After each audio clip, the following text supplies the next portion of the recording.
Olá, meus irmãos, a graça e a paz do Senhor Jesus. Com alegria que nós queremos. Olá, irmãos, a graça e a paz do Senhor Jesus. É com alegria que nós queremos compartilhar uma porção da palavra do Senhor e certamente Deus tem nos dado mil razões para nós estarmos felizes, estarmos gratos a Ele. E queremos falar sobre esperança. Esperança que certamente se renova em nossos corações e também nesse tempo em que estamos comemorando, estamos celebrando o nascimento de Cristo. Então eu quero falar um pouco sobre esperança, esperança sem fim. E o texto que nós vamos ler, ele se encontra no Evangelho segundo Lucas, no capítulo 2, os versos 25 a 35. Nos diz assim a palavra do Senhor. Entre mentes havia um homem em Jerusalém chamado Simeão, homem justo e piedoso, que almejava a consolação de Israel, e o Espírito Santo estava sobre ele. O Espírito Santo lhe havia revelado que não morreria sem ter uma oportunidade de ver o Cristo de Deus. Movido pelo Espírito Santo, ele dirigiu-se ao templo.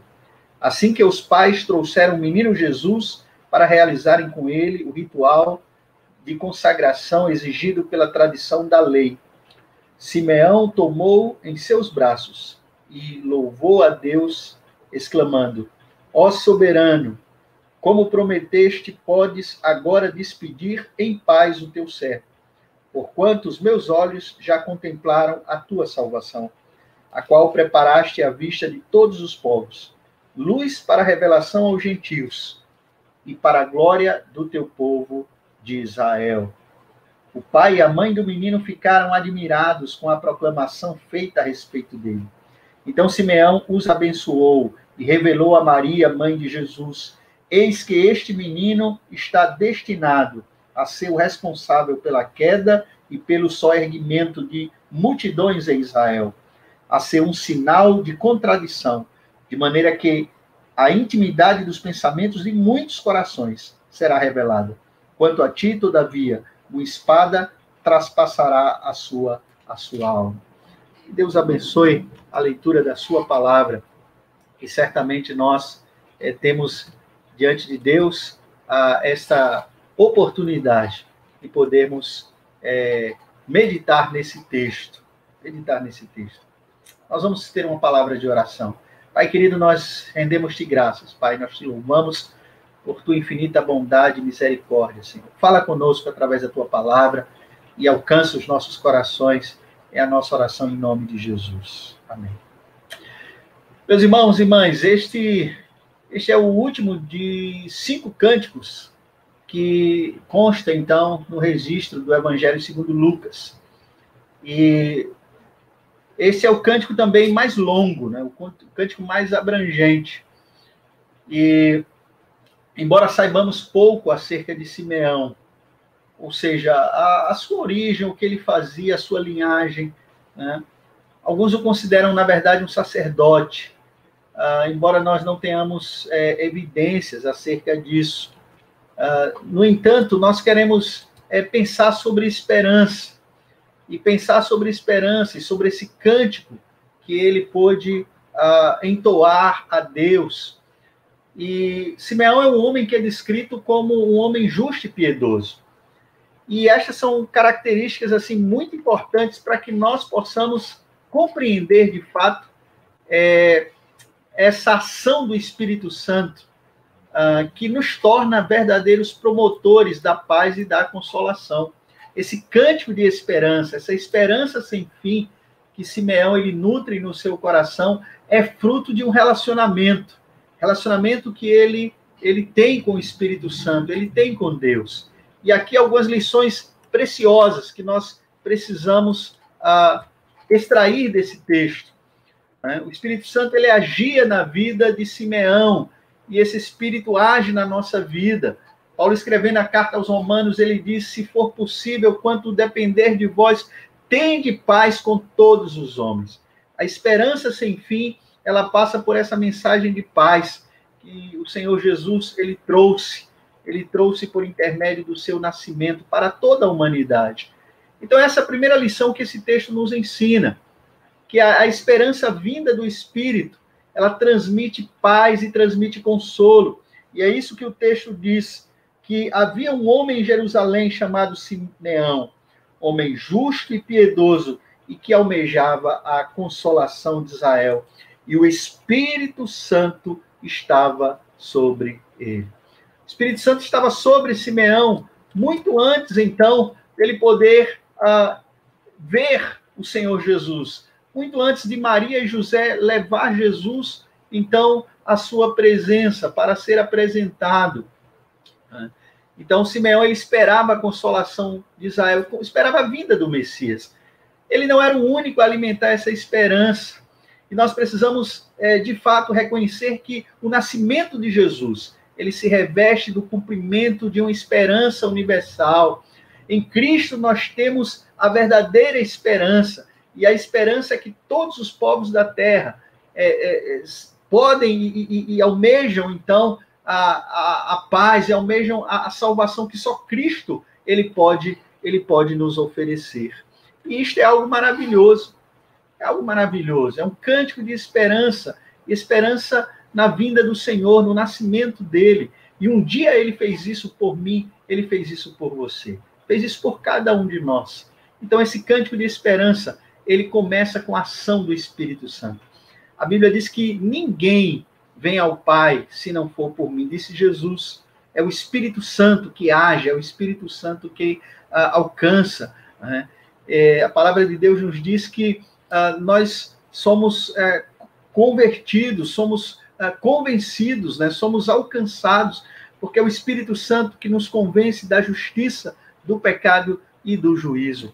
Então, nós temos nesse cântico essa promessa, a manifestação dessa promessa maravilhosa, que é a vinda do Espírito Santo. Né? Essa ação, ela simboliza a revelação de Deus se manifestando para Simeão. Né? A apresentação de Jesus, ela envolve uma atitude de obediência dos seus pais, que foram cumprir o rito da lei. Maria e José conduziram Jesus para que, por intermédio dessa ação, esse testemunho de Simeão, ele se tornasse também um cântico sem fim, um cântico onde carrega consigo uma esperança universal. É como nos diz o verso 26, o Espírito Santo lhe havia revelado que não morreria sem ter uma oportunidade de ver o Cristo de Deus. E aí uma coisa interessante, porque esse cântico de esperança, ele nos traz a esperança vinda do Espírito, que é para além dos limites desta vida. Certamente, meus irmãos, nós temos vivido dias onde a dor, o sofrimento, o luto alcançou a muitos. Mas nós temos no nascimento de Cristo, nós temos uma esperança para além dos limites desta vida, para além do limiar da nossa própria existência. E ao reconhecer isso, Simeão ele pode entoar esse cântico, ele pode compreender que o nascimento de Jesus ele vai trazer para toda a humanidade essa esperança bendita, essa esperança maravilhosa, e que isso se transforma num cântico alegre, um cântico que vai perpetuar e alcançar gerações. Depois de dar à luz a um filho, uma mãe judia, ela precisava aguardar um resguardo, pelo menos 40 dias, até se dirigir ao templo e oferecer os sacrifícios chamados de purificação. E é isso que Maria e José eles estão fazendo, né? E apesar da sua pobreza, apesar da ausência de recursos, eles tinham condições de cumprir o que a lei estabelecia, conforme Levítico 12, os versos 2 a 8. Isso é uma lição também importantíssima para nós. É que ninguém, absolutamente ninguém, é tão pobre, ninguém tem tão poucos recursos que não possa, então, realizar a obra do Senhor e poder satisfazer-lhes, então, a vontade, né? Satisfazer-lhe a vontade. Então, é importante que nós tenhamos isso na mente. Levítico 12 nos diz os versos 2 a 8.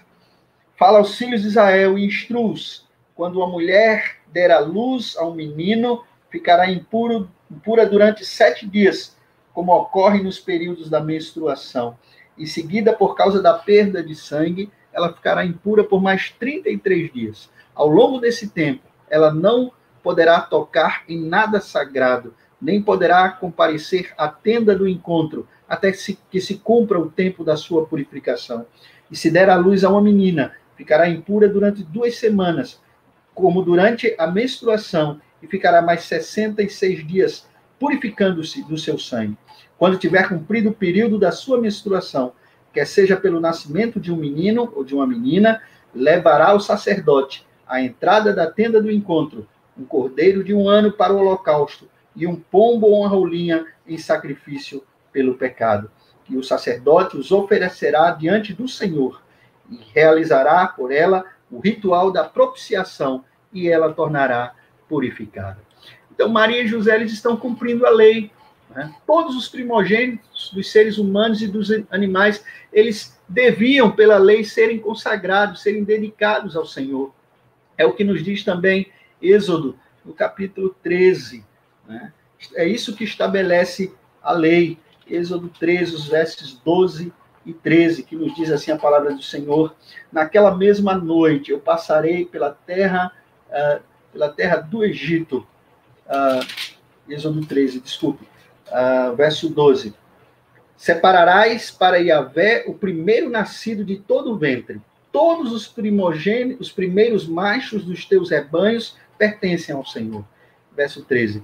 Resgatarás com um cordeiro toda a primeira cria dos jumentos, mas se não quiseres resgatá-la, tu lhe quebrarás o pescoço, mas todo primogênito do homem entre teus filhos, tu o resgatarás. Então era o que prescrevia a lei. Né? Os primogênitos humanos eram simbolicamente oferecidos ao Senhor, aos cuidados do Senhor. Paulo fala isso também em Romanos capítulo 8, verso 9. E os pais, eles se obrigavam, então, a criá-lo no temor do Senhor. É isso que diz a palavra do Senhor. Esse cântico de esperança, ele está baseado nessas lições, né, em que Maria e José, eles estão firmemente, então, cumprindo-as, né, para a honra e glória e louvor do Senhor. O nascimento de Jesus, ele trouxe essa nova perspectiva para as nossas vidas. Quando ele nasceu dentro de nós, nós podemos ser livres para sonhar e realizar os planos de Deus. Isto é Natal, é celebrarmos o dia que o Senhor Jesus nasceu dentro de nós. É um cântico de esperança, é uma alegria imensa podermos entender isso. Né? Podermos entender isso. Mas há um outro aspecto que eu gostaria também de citar nesta noite. É que só movidos pelo Espírito Santo é que nós podemos ter uma atitude de adoração. Diz no texto que lemos, o verso de número 27, Lucas 2, 27, diz assim a palavra do Senhor: movido pelo Espírito Santo, ele dirigiu-se ao templo. Assim que os pais trouxeram o menino Jesus para realizarem com ele o ritual da consagração exigido pela tradição da lei. Queridos, Simeão, ele foi movido pelo Espírito Santo a uma atitude de adoração e não a um lugar apenas. Um lugar apenas. Muitas vezes nós somos levados a valorizarmos, né, o espaço físico, valorizarmos, então, como nós chamamos, a casa de oração. E certamente nós estamos com muitas saudades de congregar, de estarmos juntos, de nos abraçar, de podermos nos reunir novamente com aquela alegria, com a motivação que nós temos quando estamos uns com os outros. Mas esse texto nos faz enxergar que adoração é muito mais do que estarmos juntos no mesmo local. Adoração é uma atitude e não apenas um lugar. Se não houver adoração sincera, o lugar não fará a menor diferença. É importante que nós reflitamos acerca disso. Esse cântico de esperança, ele nos mostra que Simeão, primeiro, ele é movido pelo Espírito Santo. Simeão, ele tinha um relacionamento com o Espírito Santo. Né? O Espírito Santo já havia lhe revelado que ele viveria esse momento, ele viria com seus próprios olhos o Senhor Jesus, o Messias, o Salvador da humanidade. Ele pode entoar esse cântico de esperança, porque ele teve uma atitude de adoração. E qual tem sido a minha e a sua atitude? De que maneira eu e você, nós também temos, em meio a tantas lutas que enfrentamos ao longo deste ano, nós temos nos lábios um louvor, mas muito mais do que um louvor, nós temos uma atitude de adoração.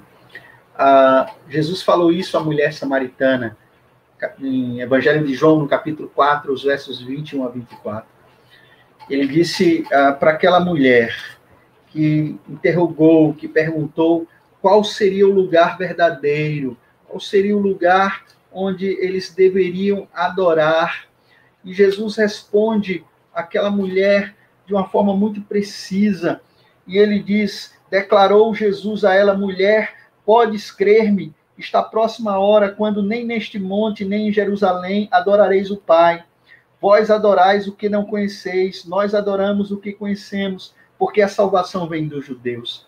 Mas a hora está chegando, e de fato já chegou, em que os verdadeiros adoradores adorarão o Pai em espírito e em verdade, pois são estes que o Pai procura para seus adoradores. Deus é espírito, e é necessário que os seus adoradores o adorem em espírito e em verdade.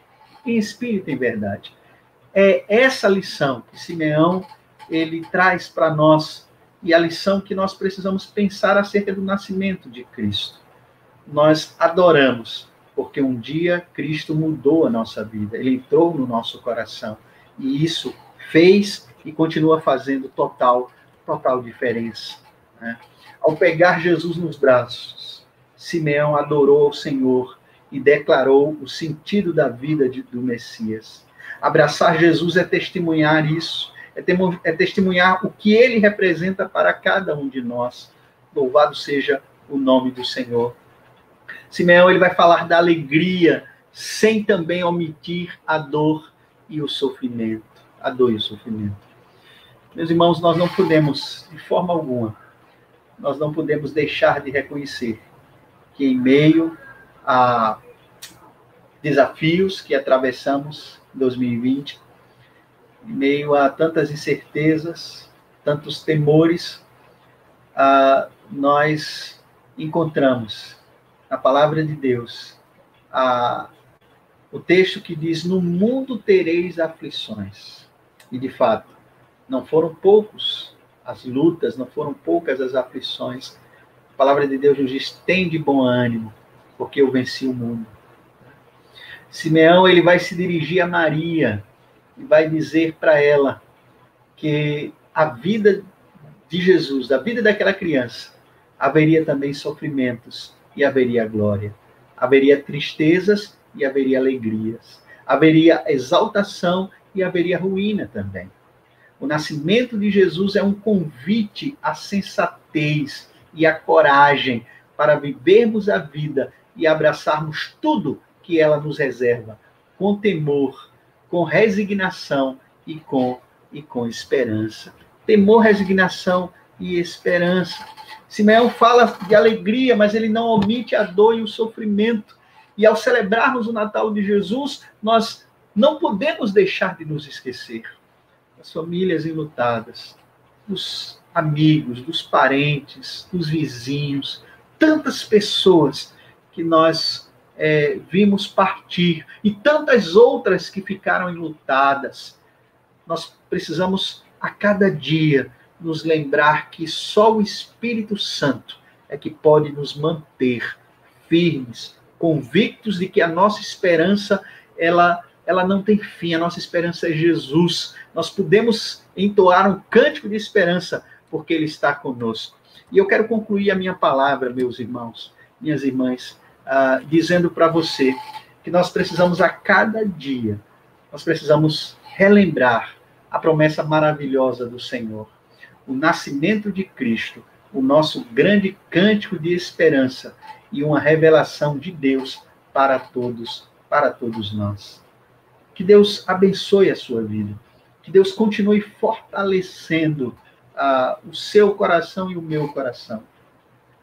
Nós não estamos celebrando, não estamos relembrando um fato histórico. Nós estamos agradecendo ao Senhor porque um dia Ele nasceu em nossos corações, porque nós conhecemos o Senhor Jesus que transformou a nossa vida. Toda honra, todo louvor e toda a glória seja dada tão somente a Ele. Que Deus abençoe a sua vida, Deus abençoe a sua família, e que juntos nós possamos ainda ver a obra do Senhor sendo realizada na minha família, na tua família, no meu coração e em teu coração.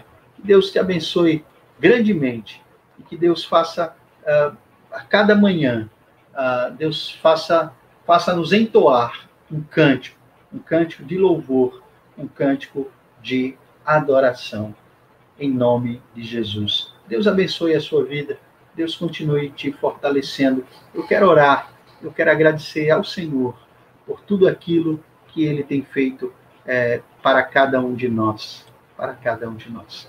Pai querido, nós louvamos o Teu nome, Senhor, nós te rendemos graças.